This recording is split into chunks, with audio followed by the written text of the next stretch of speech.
আসসালামু আলাইকুম সবাইকে। ঈশ্বরদী ব্লগের সেকেন্ড পার্টে আপনাদেরকে স্বাগত। ঈশ্বরদী ব্লগের ফার্স্ট পার্টে আমরা কোথায় গিয়েছি মাসুম? আমরা স্বপ্নদ্বীপ রিসোর্ট এবং কাচ্চি ডাইনে। স্বপ্নদ্বীপ রিসোর্ট এবং কাচ্চি ডাইন খাওয়া দাওয়া শেষ করে আমরা সেকেন্ড পার্টে আজকে এসেছি পিএস কিচেন রেস্টুরেন্টে। পিএস কিচেন রেস্টুরেন্টটা একেবারে ঈশ্বরদী রেল স্টেশনের পাশে যে মার্কেটটা আছে সেই মার্কেটের পাশে অবস্থিত। সো আর কথা না বাড়িয়ে পিএস কিচেন রেস্টুরেন্টের দিকে যাওয়া যায়। রেস্টুরেন্টে ঢুকতেই এসির ঠান্ডা বাতাসে মনটা ফুরফুরে হয়ে যায়। ভিতরে ঢুকে হাতের ডান পাশে বসার জন্য সুন্দর একটা জায়গা আছে, সাথে ওয়াল পেন্টিং তো বলার মতোই। এরপরে রেস্টুরেন্টের ওনার আমাদের সাথে যোগ দেয়, তার সাথে বেশ কিছুক্ষণ রেস্টুরেন্ট নিয়ে আলাপ আলোচনা হয়। তাদের রেস্টুরেন্টটা সদরে হওয়ায় লোকজনের সমাগম যথেষ্ট ছিল।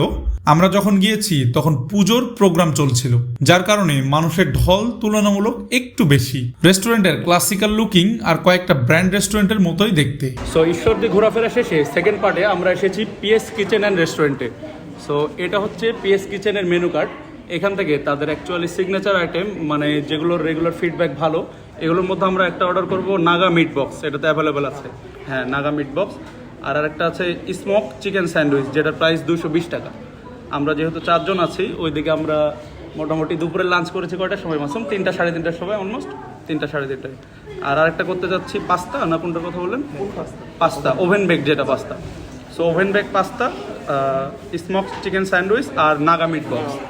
সো পিএস কিচেন রেস্টুরেন্টের খাবার প্রিপেয়ার্ড হওয়া পর্যন্ত ছোট্ট একটা সিনেমেটিক ভিডিও এনজয় করতে থাকুন।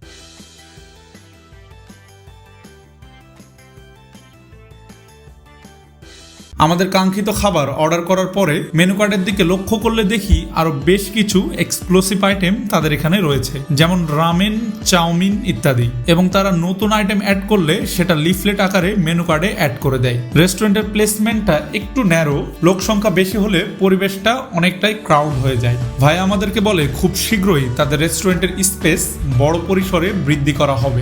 রিসেপশনে তাদের সেলফ সার্ভিসের ব্যাপারটা লক্ষ্য করি এবং কিচেন রুমটাও যথেষ্ট পরিপাটি এবং গোছালো ছিল। পিএস কিচেন রেস্টুরেন্টে আসলে একটা ডিস্কো ভাব চলে আসবে আপনার মনে। প্রায় 15 মিনিটের মাথায় তারা আমাদেরকে খাবারটা পরিবেশন করে।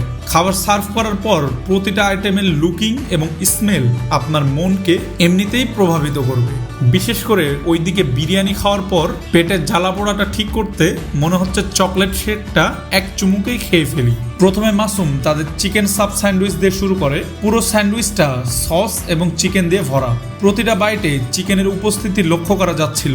220 টাকার এই স্মোক স্যান্ডউইচকে আমি 10-এর ভিতরে 10 রেটিং দিব। তারপর আমরা তাদের ওভেন বেক পাস্তাটা মুখে দেই, যেটা অ্যাজ ইউজুয়াল লাগছে, মানে আমরা যেমনটা রেগুলার রেস্টুরেন্টগুলোতে খাই ওইরকমই কিছু। সর্বশেষে তাদের নাগা মিট বক্সটা টেস্ট করি, যে মিট বক্সটা রাজশাহী শহরের থেকে টোটালি ডিফারেন্ট। রাজশাহীতে আমরা যেগুলো মিট বক্স খেয়েছি সবগুলোতেই crispy chicken, potato wedges, chicken fry এসব দেওয়া থাকতো। এর বাইরেও এক্সট্রা কিছু আইটেম তারা অ্যাড করেছে। আর নাগা ফ্লেভারটা এমনই ছিল যা আপনার চোখ দিয়ে পানি বের করাতে বাধ্য। বাকি সবাই এটা খেয়ে তো একদম কান্না করে দিয়েছিল। ভাগ্যিস চকলেট শেকটা ছিল, না হলে এটা খাওয়া আমাদের পক্ষে আর সম্ভব ছিল না। তবুও সম্পূর্ণ পাস্তা এবং নাগা মিট বক্সটা খেতে পারিনি। খাবার শেষ করতে না পারায় আমরা বাকিটা পার্সেল হিসেবে নিয়ে নিই। এখানে আমাদের টোটাল বিল হয় 730 টাকা। চকলেট শেকটা তারা আমাদেরকে টেস্টিং পারপোজে দিয়েছিল, যার কারণে এটার বিল অ্যাড করা হয় নাই। খাওয়া দাওয়া শেষ করে পিএস কিচেন রেস্টুরেন্টকে বিদায় দিয়ে আমরা আমাদের দ্বিতীয় রেস্টুরেন্টের দিকে আগাই। সময় খুবই অল্প ছিল, যার কারণে তাড়াহুড়া করে একটা সিএনজি নিয়ে নিই। গুগল ম্যাপে লোকেশন দেখতে দেখতে পৌঁছে যাই ঈশ্বরদী দাসুরিয়া বাজারে। পাবনা স্টেশন থেকে প্রায় 5 কিলোমিটার দূরে দাসুরিয়া শখের বাজারে গেলে পেয়ে যাবেন কফি অ্যান্ড চিল রেস্টুরেন্ট।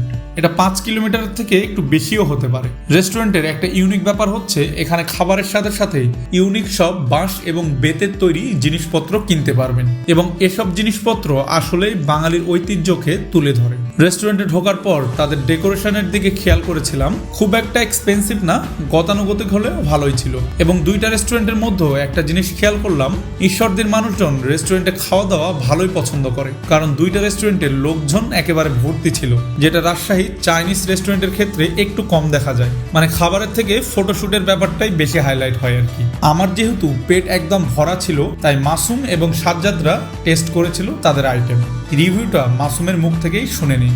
যেহেতু আমাদের সময় খুব কম ছিল, মানে 8:30-এ ট্রেন ধরতে হবে, আর তখন অলরেডি 7:40 বাজছিল, যার কারণে আগে থেকে তাদের সিগনেচার আইটেমগুলো আমরা প্রিপেয়ার করে রাখতে বলি। আমরা এখানে অর্ডার করেছিলাম একটা ক্যাসুনেট সালাদ, পাস্তা এবং তাদের অও রাইস প্লেটার। একটু আগে থেকে প্রিপেয়ার করে রাখার কারণে আইটেমগুলো ঠান্ডা হয়ে গিয়েছিল, যেটা অ্যাকচুয়ালি আমাদের ভুল হয়েছিল। এই 3টা আইটেম বাদে মেনু কার্ডে প্রচুর চাইনিজ এবং থাই আইটেম ছিল, যেমন স্যুপ, চিকেন ফ্রাই আইটেম সহ এপিটাইজার আইটেমগুলো। আমরা একটা ওয়াও প্লেটার সেট মেনু নিয়েছিলাম, যার দাম ছিল 300 টাকা।